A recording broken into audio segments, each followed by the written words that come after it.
Hello and welcome to Indus News. Live from Islamabad, I'm Naila Shuja, and these are the headlines.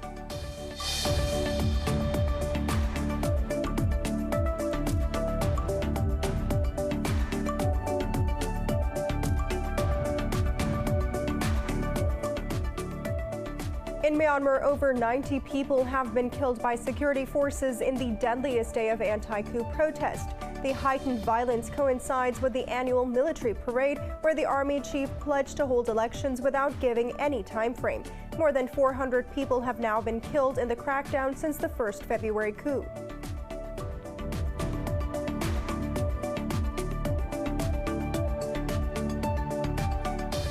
China has announced sanctions on individuals and entities in the United States and Canada in a tit-for-tat move. This comes a day after Beijing sanctioned several British lawmakers for speaking out against alleged human rights abuses in Xinjiang.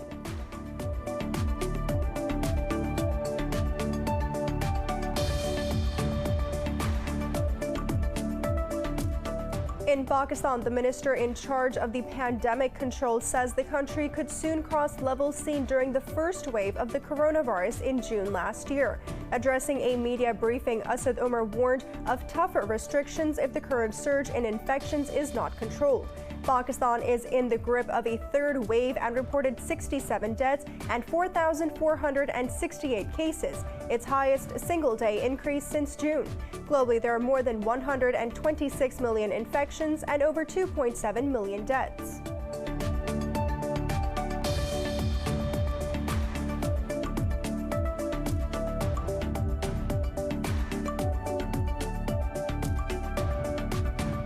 The head of the Suez Canal Authority says strong winds were not the main reason for the grounding of the mega ship that has blocked the traffic since Tuesday. In a press conference, Osama Rabi said there may have been a technical or human error. He said attempts are underway to dislodge the ship, but did not predict when it would refloat.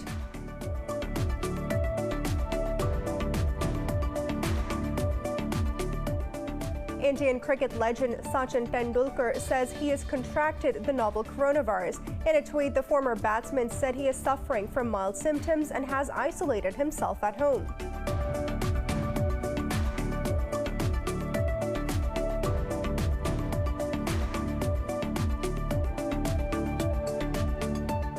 And in tennis, top seed Russian Daniil Medvedev has cruised into the third round of the Miami Open.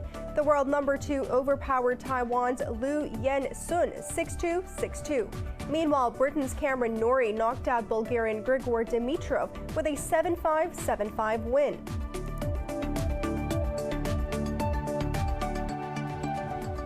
For more news and details, stay tuned. We'll be right back after a short break.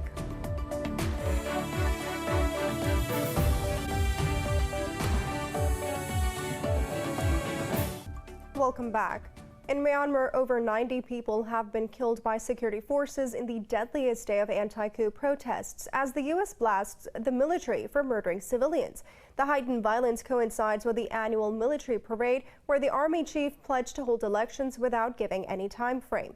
He said the military would protect the people and strive for democracy, but deposed lawmakers described the day as a shame for the army. International pressure on coup leaders has increased this week with new U.S. and European sanctions targeting military-owned companies. The country plunged into chaos after the military seized power and arrested elected leaders on the 1st of February. Over 400 people have now been killed in the crackdown since then. China has announced sanctions on individuals and entities in the United States and Canada in a tit-for-tat move. This comes a day after Beijing sanctioned several British lawmakers for speaking out against alleged human rights abuses in Xinjiang. China called on the United Kingdom to correct its mistakes and said it hopes London will take time to concrete actions for sound bilateral ties. Earlier, Britain joined Brussels and Washington in imposing sanctions over China over the alleged human rights abuses.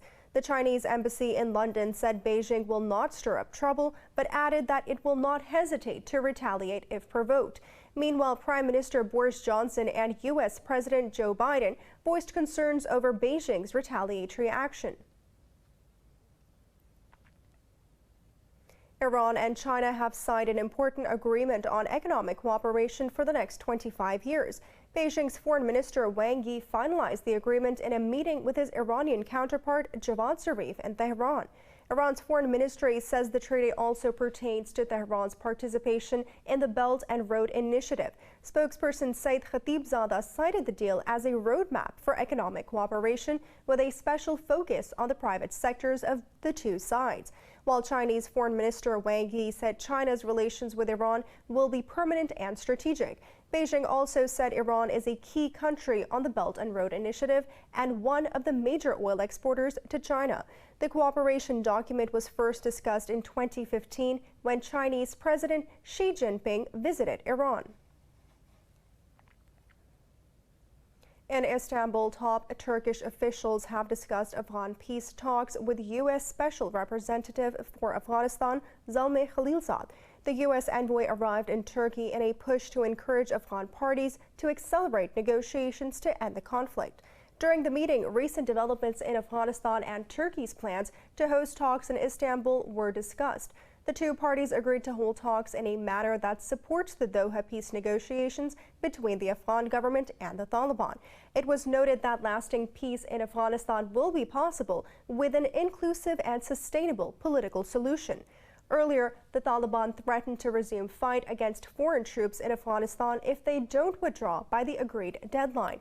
The warning was given as U.S. President Joe Biden said it will be hard to stick to the May 1st deadline. Indian forces have killed more than 300 people in occupied Jammu and Kashmir during the 600-day siege. The extrajudicial killings have continued since New Delhi revoked the valley's special status on August 5, 2019. A report reveals Indian troops killed most of the victims in fake encounters. The report pointed out that nearly 2,000 people have been injured and more than 14,000 detained. The troops also damaged houses and molested over 100 women during this period. As it comes, the Indian troops again conducted cordon and search operations in Kupwara and Kulgam districts. They carried out house-to-house searches, subjecting civilians to harassment. Indians are voting in two eastern states with Muslim majority in a key test for Prime Minister Narendra Modi. Modi's party is being challenged by months-long farmers' protest and a fresh wave of the pandemic. More than 200 candidates are contesting the elections in Assam's 47 constituencies. While in the West Bengal, voters are deciding the fate of 191 candidates across 30 constituencies. Long queues were seen outside polling booths and some lodged complaints about glitches in electronic voting machines. It is the first phase of voting in both states, and the results won't be known for months. In Bangladesh, hundreds are rallying in the capital Dhaka against the police killings of 5 protesters a day earlier. Violent protesters against a visit by Indian Prime Minister Narendra Modi rocked the country. The country has also deployed border guards to maintain law and order in several districts. Modi is in Bangladesh to attend its Golden Jubilee celebrations of independence. The protests, which began on Friday at the main mosque in Dhaka, spread to several key districts. Muslim groups have called for a day-long general strike on Monday. North Korea says U.S. President Joe Biden has taken a wrong-way step by criticizing Pyongyang's missile test. A Workers' Party official said the test was an act of self-defense against threats posed by South Korea. Central Committee Secretary Ri Pyong-chol said U.S. criticism revealed deep-seated hostility towards the North. In a statement, he expressed apprehension over Biden faulting the usual test fire as a violation of UN resolutions. Ri said Washington is provoking Pyongyang by branding it as a security threat. He warned Washington might face something unpleasant if it continues to make such remarks. The United States has blocked Venezuela at the World Trade Organization from proceeding with its dispute over Washington sanctions. Earlier, Caracas requested the formation of WTO panel to rule on whether U.S. curbs breach global trading rules. In a statement, the U.S. trade official called the request illegitimate. Adam Hodge said the administration of President Nicolas Maduro does not represent Venezuelans. He said Washington will reject any effort by Maduro to misuse the WTO to attack U.S. curbs aimed at restoring democracy. He said Peru, Brazil, and Colombia backed the U.S. position, while Cuba and Russia sided with Venezuela. The United States has invited China and Russia to participate in the Global Climate Summit. The Earth Day Summit is scheduled to take place from the 22nd to 23rd of April. The White House said Chinese President Xi Jinping and Russian President Vladimir Putin are among 40 world leaders invited. In a statement, it said a key goal will be to galvanize efforts to limit planetary warming to 1.5 degrees Celsius. It added the U.S. will announce an ambitious 2030 target for reducing carbon emissions before the summit. Talking to reporters in Washington, President Joe Biden said he has not spoken to any of the two leaders individually. In Belarus, authorities have warned that people participating in protests against President Alexander Lukashenko will be liable to criminal prosecution. The warning comes as authorities filed a case against social media publishers for inciting people to come out on the streets. Opposition figures have recently called on the public to ramp up protests once again after a 2-month quiet period. Protests are expected to start again on Saturday afternoon, though some detentions had already taken place. Thousands have been detained since the start of demonstrations in August last year, the biggest challenge to Lukashenko's rule. The Belarusian leader denies electoral fraud and has accused the West of sponsoring the protests. The U.S. says it has the capacity and the equipment to help Egypt with a massive cargo ship stuck in the Suez Canal. The 400-meter-long Ever Given ran aground in the vital trade waterway on Tuesday due to strong wind. Talking to reporters, President Joe Biden said Washington is considering what it can do to help Cairo. Earlier, a White House spokesperson said the U.S. is tracking the situation very closely as the blockage is taking toll on the markets. A maritime traffic jam piled up to more than 200 vessels outside the canal. Meanwhile, the blockage is holding an estimated $9.6 billion worth of cargo each day between Asia and Europe. Authorities say efforts to free the ship may take weeks and can be complicated by unstable weather. Brazil has reported record high COVID-19 deaths yet again, as more than 3,600 lost their lives overnight. Globally, there are more than 2.7 million fatalities and over 126 million cases. More on the pandemic in this report. As vaccine disparities in the poor and rich world grow, 181 UN member states voted for the political declaration on equitable global access to COVID-19 vaccines. This comes as the World Health Organization announced it will release a final report on virus origins in the next few days. In the U.S., the White House says the number of vaccine doses administered in a day has jumped by a record 3.38 million. But in Southern America, the situation is not so promising, as Brazil's outbreak spins out of control. The most populous state, Sao Paulo, registered more than half of the country's daily deaths. It is a request I make to every Brazilian: wear the face mask. The government will work to obtain enough vaccines to immunize our population. We're importing oxygen trucks from Canada. We've made every effort to provide strategic supplies.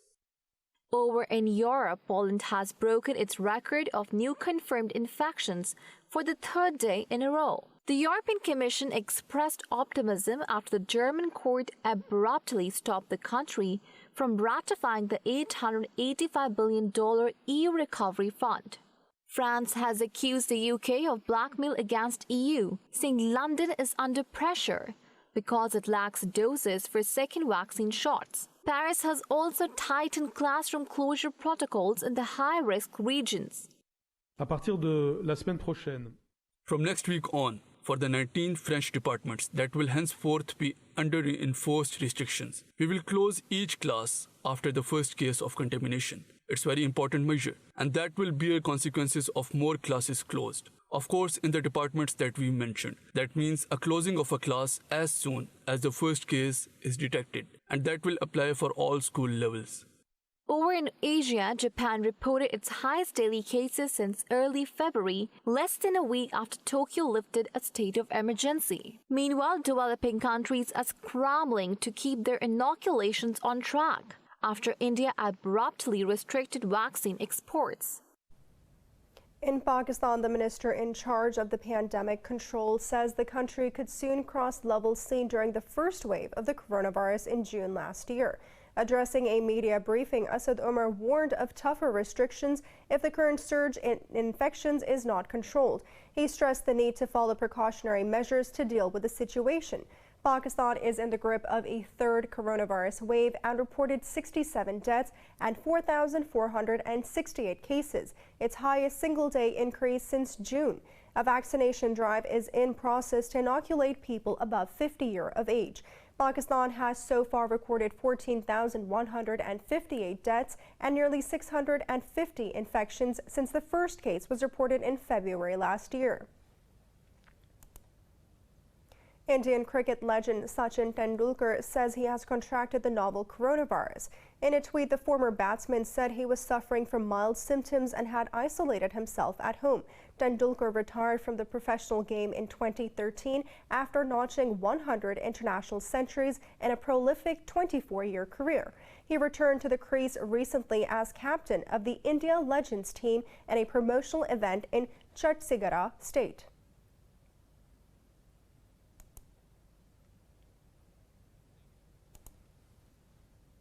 It's now time for a short break. Stay with us.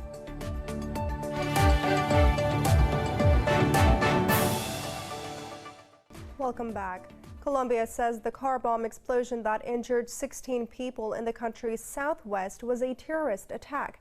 In a televised address, President IOJK said Bogota will continue to confront and pursue terrorism wherever it is. The car bomb attack rocked the rural Corinto district of the Cauca Governorate. 3 of the wounded are in critical condition. The blast also caused extensive damage to surrounding houses and businesses.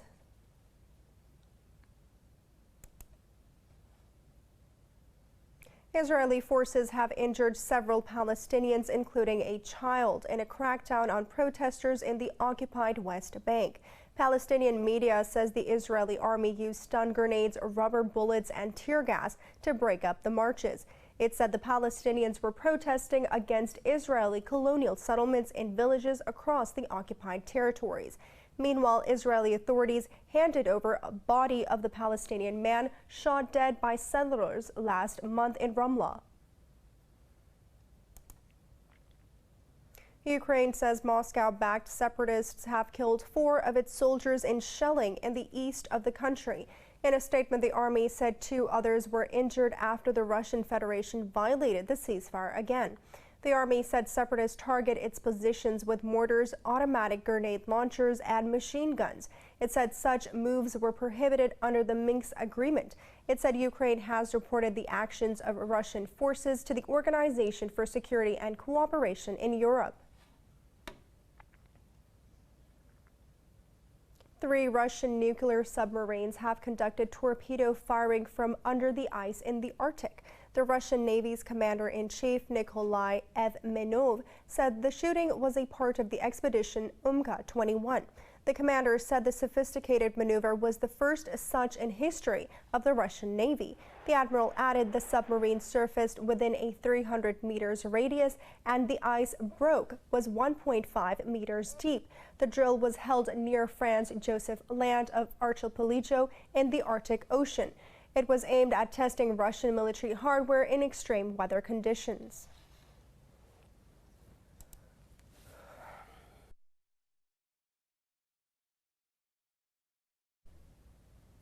In Britain, police have arrested 10 people in southwestern city of Bristol after protest over a new policing bill turned violent. Thousands gathered in the city center to protest against the bill, which gives police new powers to curb street protests. In a statement, police said people hurled glass bottles and bricks at the officers.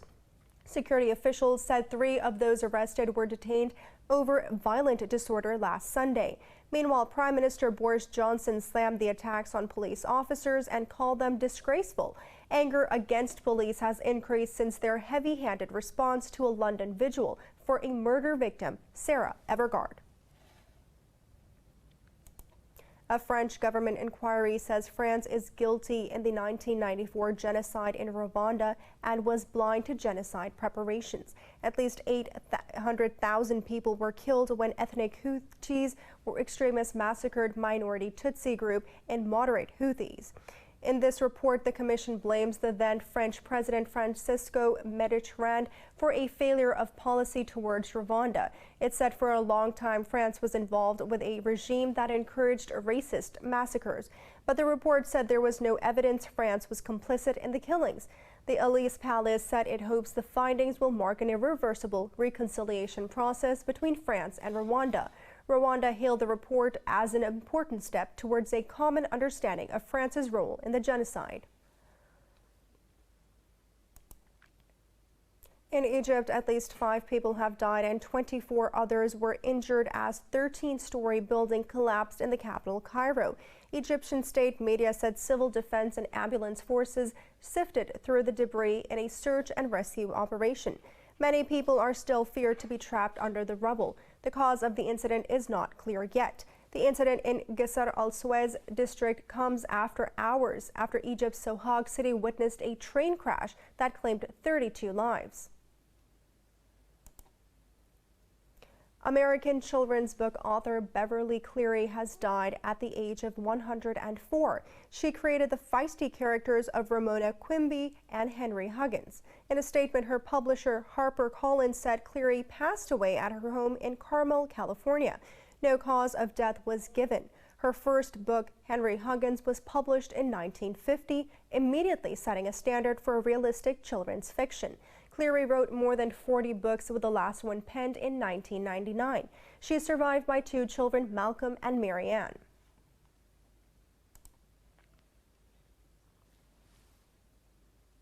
It's now time for a short break. Stay with us.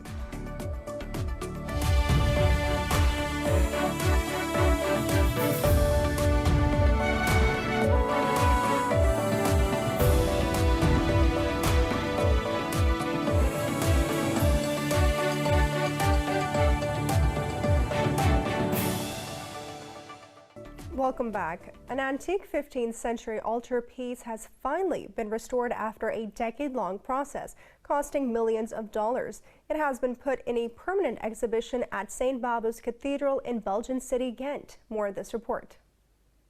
From 2 world wars to 16th century iconoclasm and multiple thefts, this artwork has survived centuries of turmoil. Now it has gained a new bulletproof glass housing in Belgium as part of a $35.4 million revamp for visitors.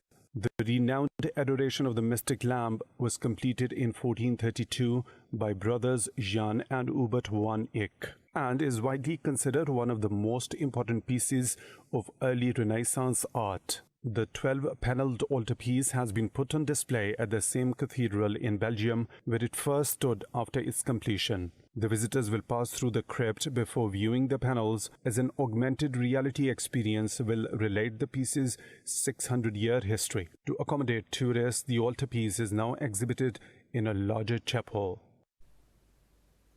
Argentinian superstar Lionel Messi is a source of joy for football fans around the world. So it is not so surprising to see his lookalike in Egypt attracting children at an orphanage in the city of Zagazig. This report will tell you more.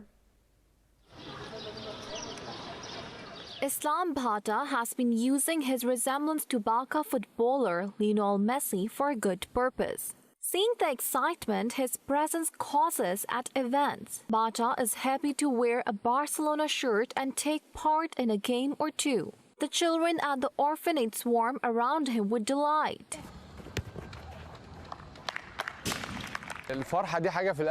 This happiness is in one's heart. When I came to the orphanage, I felt an incomparable happiness. And the kids' happiness with the resemblance between me and Messi is indescribable. When you make someone happy, God rewards you. I wanted to share this happiness with them. Muhammad Al Sayed, the director of orphanage, says Bata's visit gives children a morale boost.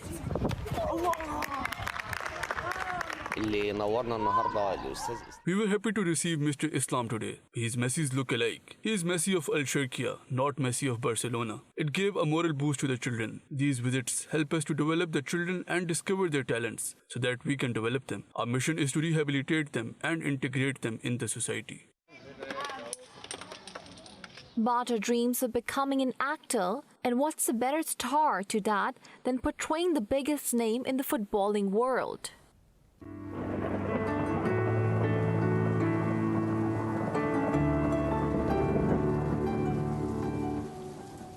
It's now time to take a look at the weather around the world.